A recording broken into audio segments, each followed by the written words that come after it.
धन्यवाद सगळ्यांना धन्यवाद. काल आपल्या दादांनी विचारलं होतं, मुलांनी विचारलं होतं आपल्याला काल, हे बघा तंबाटे कसे आहे म्हणून शिने. हे बघा एवढे खास पण नाहीत तंबाटे, एवढे चांगले पण नाहीत तंबाटे. पण नाव नाही ठेवायचं, खायची वस्तू आहे, चांगलंच म्हणायला पाहिजे. जे महाग आहे म्हणून सांगते ना. आता हे तंबाटे 10 रुपयांनी विचारत नव्हतं बघा गेलेल्या हप्त्यामध्ये, म्हणजे पाऊस लागायच्या पहिलं. तर हे बघा दादा आणि ताई, हे बघा हे तंबाटे 30 रुपयाने आणले बघा ना. पाऊस झाला ना त्यामुळे असं महागले. हे बघा हे तंबाटे 30 रुपये किलो ना आपल्याला भेटले. आणि बघा इथं खाली गेलं ना तर 40 रुपये किलो ना. आता महागले तंबाटे का, तर पाऊस झाला ना जास्त म्हणून. आणि मग मी बघा जास्तच आणलेले आहेत. हे बघा म्हणलं 4-8 दिवस तरी हे बघा जास्तच आणलेले आहेत, दाखवले तुम्हाला मी. आणि हे बघा लसूण म्हणलं लय महागण, पाऊस झालेला आहे, वाहून बिहून गेलेले आहेत ना लसण कांदे शेतामधलं. म्हणून हे बघा लसूण म्या 2 किलो आणलेला आहे. मी एवढंच तुम्हाला दाखवायला लागले. 2 किलो लसूण आणलेलं आहे बघा 80 रुपयांनी बघा, 80 रुपयांनी. आता हेच महागणार आहे म्हणून मी आणलं बघा. तुम्ही काल म्हणलात ना भाज्यांचा भाव काय होता. आणि अद्रक पण मी जास्तच आणलं बघा, महिन्याभरचं अद्रक आणलं. नाहीतर हे बघा 30 रुपयाला 40 रुपयाला पावशेर असतं. हे बघा एवढं अद्रक घेऊन आले. पोरगी म्हणायला लागली आपली, अगं एवढं कशाला घेते.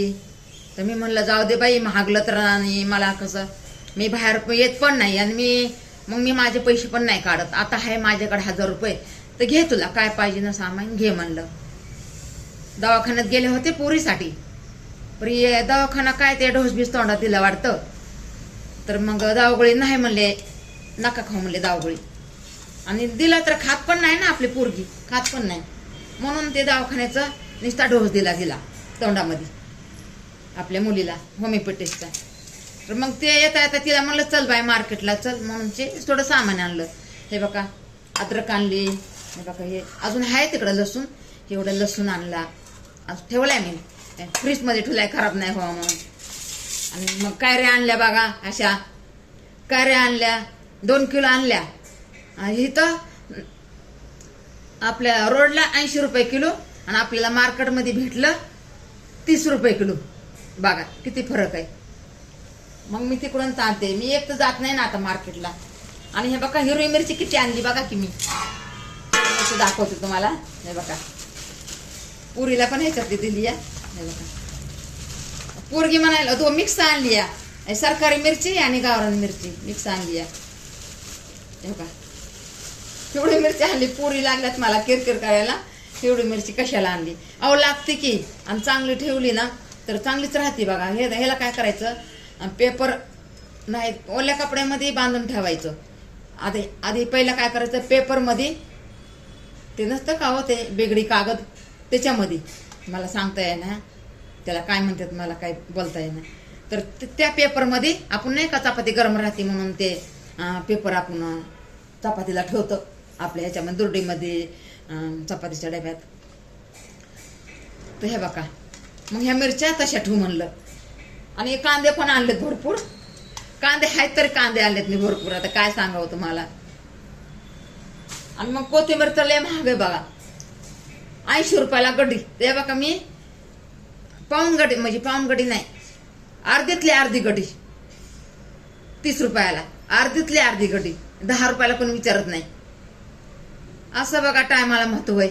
ज्या टायमाला असतंय त्या टायमाला आपण कदर करत नाही, आणि ज्या टायमाला नसते त्या टायमाला आपण ह्याच्यातले एक हे करून घेणार. आपण ह्याच्यातले एक साफ करून घेणार. नाहीतर एवढी कोथिंबीर तर आपण फेकून देतात, है का नाही, जास्त असल्यावर. म्हणून जास्त असलं तरी सांभाळून वापरायचं, आणि कमी असलं तरी सांभाळून वापरायचं. असं असतं बघा. असलं तर आपण कदर करत नाहीत, नसल्या ज्याच्या पाठीमागं लावतो. असं त्याला सोडून देतो, आणि नसन त्याच्या पाठीमागं लागतो. असं होते बघा. म्हणून नाही का, नसन त्याच्या पाठीमागं कोणीच लागू नका, हाय त्याच्या पाठीमागं लागा. जे आपल्या घरात काय आहे ना त्याच्या पाठीमागं लागा.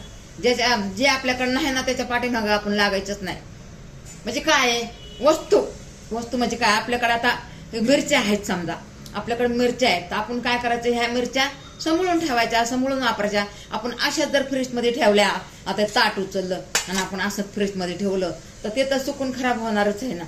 आता आपण ह्याला काय करायचं, धुवून धावून हे बघा साफ बीप करून मस्त जरा सुक्या कपड्याने पुसून घ्यायचं जरा असं दाबून दाबून पुसायचं. आता माझ्याकडे कपडा नाही तुम्हाला दाखवायला कसं करायचं ते, आणि एकदा उठलं ना मला बसल्यानं उठ वाटत नाही, म्हणून मी तुम्हाला नाही दाखवत. परी मी काय बोलते ना, माझं बोलणं समजून घेत जा. आई आहे ना मी तुमची, आईचं बोलणं समजून घ्यायचं. तुमचे कसे 10 बोलणे आम्ही ऐकत होतो लहानपणी, आता आम्ही बोललं तर तुम्हाला वाटतं की बार बार बोलती, वापस एकच शब्द गिरवती. आता तुम्हाला वाटते, जेव्हा तुम्हाला चालाय बोलाय येत नव्हतं, जेव्हा तुम्ही बाळोत्यात होतात, तेव्हा तुम्ही आम्हाला किती प्रश्न विचारायचे. आम्ही तुम्हाला शिकवतच चालत ना, आम्ही कधी बोर झालो का? नाही. मग तुम्ही पण आमच्यासाठी बोर होऊ नका ना, माझ्या मुलांनो नातूईनं, हे का नाही. मग ही कोथिंबीर आहे बघा, आपण चांगली साफ करायची आणि धुवायची आणि वल्या कपड्यामध्ये बांधून ठेवायची. थोडा वाला सर कपडा, जास्त पण वाला नाही. आणि आपली मिरची आहे ना, आता मिरची आहे ना, मिरचीला बी धुवायचं, देठ नाही काढायचे. देठ टाकलं ना काळ्या पडत्यात, देठ नाही काढायचे. तर मग बघा हे बघा, मिरच्या बी मस्त धुवायच्या पुसायच्या आणि एक पेपरमध्ये ठेवायच्या. ते चपाती ठेवायचा पेपर असते ना, त्याच्यामध्ये ठेवायच्या. अहो या मिरच्या 20 दिवस तर काहीच नाही होणार. आणि अद्रकीला फक्त धुवून नाही ठेवायचं, धुवून ठेवली ना खराब होती या. आणि लसणाला पण धुवून नाही ठेवायचं, धुवून ठेवलं ना खराब होते. लसूण पण असा बांधून बिंदून चांगलं एका कपड्यामध्ये कुठं पण ठेवायचं, कोपऱ्यामध्ये. असं लाईटीच्या उजाडाला पण ठेवायचं नाही. लाईटीच्या उजाडाने काय होतंय, मरतो लसूण. या बघा, यातला लसूण आहे ना बघा, दाखवायला नाही, मेलेला लसूण नाही दाखवायला तुम्हाला, तसा मरतो बघा. हा बघा मेलेला लसूण आहे, हे बघा कांदा पूर्ण आहे बघा, कांदा मरून गेलाय का, तर लाईटीच्या उजाडाने. म्हणून लसूण बी नाही का असं बटाट्याच्या शेजारी पण नाही ठेवायचा. बटाट्याच्या शेजारी लसूण ठेवला ना, लसूण बरोबर वाळून जातं या. म्हणून बटाट्याच्या शेजारी लसूण नाही ठेवायचा आपल्याला, जास्त दिवस टिकवायचा असेल तर. आणि कोथिंबीर बी 8 दिवस आहे बघा, कोथिंबीर बी साफ करून ठेवली ना 8 दिवस बघा छानच राहते या. असं कदर करायचं हो. मी नाही म्हणत की या घरच्यात पोरींला, मी सगळ्यांनाच सांगते, कदर केली ना तसं बघा सगळंच होतंय. आणि कदर नाही केली ना मग काय, आणि मेल्या पाहिली आणि करते मी वायली, अशी गत असते या. चला मग, धन्यवाद.